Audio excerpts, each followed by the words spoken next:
টানা বৃষ্টিতে ফেনীতে জলাবদ্ধতা দেখা দিয়েছে। এর নিয়ে বিস্তারিত জানাতে আমাদের সাথে যোগ দিচ্ছেন আমাদের সহকর্মী সমীর উদ্দিন। বান্ডেল থাকলে প্রতি সেনমানিতে টাকা বাঁচবে।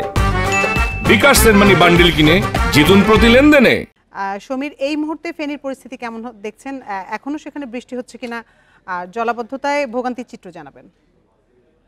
আমি এই মুহূর্তে দাঁড়িয়ে আছি ফেনী শহরের একাডেমি রোড এলাকায়। এখানে এখনো প্রচুর পরিমাণে বৃষ্টি হচ্ছে, অতিবৃষ্টি।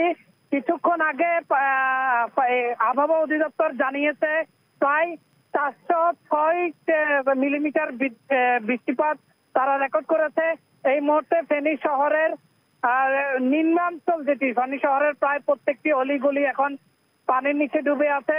বিভিন্ন গাড়ি যখন রাস্তায় এসেছে, অনেক গাড়ি বন্ধ হয়ে আছে এবং এখানকার মানুষ আসলে যে নিচতলায় যে সমস্ত সবগুলো মানুষ এখন কষ্টের মধ্যে আছে। এখানে বিভিন্ন গাড়ি চলাচল বন্ধ আছে। মানুষজন ঘর থেকে তেমন বের হচ্ছে না। যারা আগে আসলে বের হয়েছিল তারাও আসলে এখন বিপদ জনদুর্ভোগের মধ্যে রয়েছে।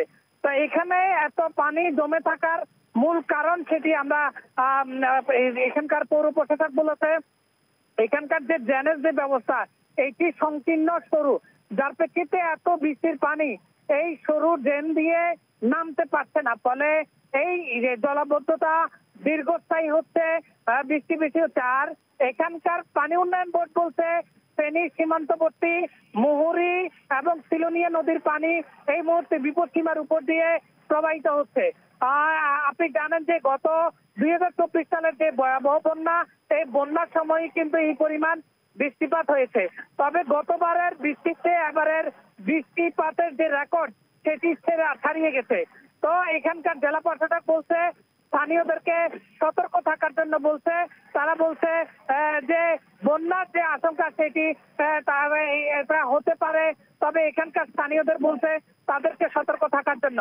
এখন ফেনীর যে ফুলগাছের যে শ্রীপুরের নদী পাড়ে দুটি দোকান নদী গর্ভে বিলীন হয়ে গেছে। তো এইদিকে এখন এই পানি নিষ্কাশনের জন্য পৌর প্রশাসকের পক্ষ থেকে 12টি টিম তারা কাজ করছে যেন দ্রুত পানি সরে যায় সেই ব্যবস্থা করছে। তবে আমরা যেটা দেখছি যে ফেনীর এসএসকে রোডে সবচেয়ে বেশি পানি, সেখানে প্রায় কোমর আর চেয়ে বেশি পানি এখন জমে আছে।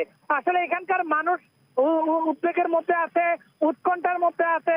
তারা যে ভয়াবহ বন্যার যে বিষয়টা সেটি নিয়ে তারা আসলে শঙ্কায় আছে কখন কি হয়। তবে তারা বলছে যে এই বন্যা এইভাবে যদি বৃষ্টি হতে থাকে তাহলে গতবারের যে বন্যাকে হয়তো ছাড়িয়ে যেতে পারে।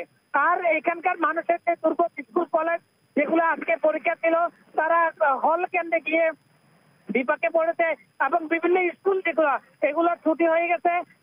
আগামী কদিনের জন্য ছুটি সেটি এখনো জেলা প্রশাসনের পক্ষ থেকে সেটি বলেনি। তবে এই ছিল আমার কাছে ফেনীর যে অতিবৃষ্টিতে জলাবদ্ধতা হওয়ার সর্বোচ্চ পরিস্থিতি। ফেনী থেকে সবশেষ তথ্য জানাচ্ছিলেন সহকর্মী সমীর উদ্দিন।